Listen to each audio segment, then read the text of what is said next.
la calidad y la pertinencia de los servicios profesionales de protección integral. Uno de nuestros grandes obstáculos son los artículos constitucionales. Desde luego, la libertad de asociación que está considerada en la Constitución.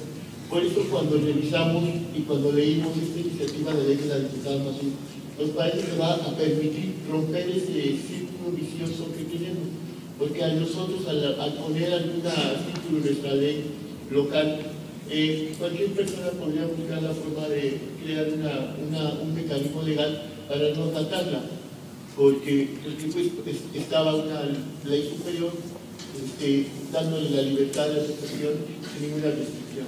Estas modificaciones a las leyes que atañen al ejercicio profesional o la libertad de asociación, como lo queramos ver, nos va a permitir a los estados volver a hacer una consulta por los profesionistas, volver a consensuar una nueva reforma de la ley de profesiones y acordar en el sentido en que se habla.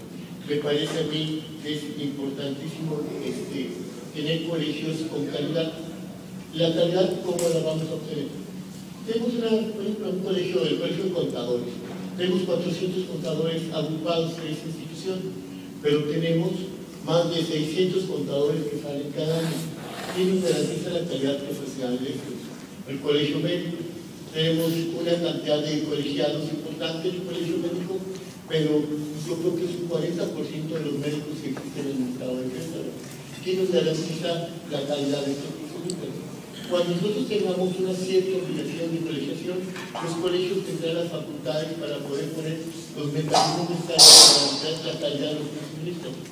Y nosotros, ya lo tenemos también contemplado, tendremos la oportunidad de un portal virtual con un expediente técnico apropiado de cada persona que ejerce una profesión en Querétaro, de tal forma que cualquier ama de casa pueda consultar si este pediatra es pediatra, dónde estudió, dónde se tituló, qué cursos ha tomado en educación, si está colegiado, qué colegio lo avala, lo mismo que un notario, un ingeniero.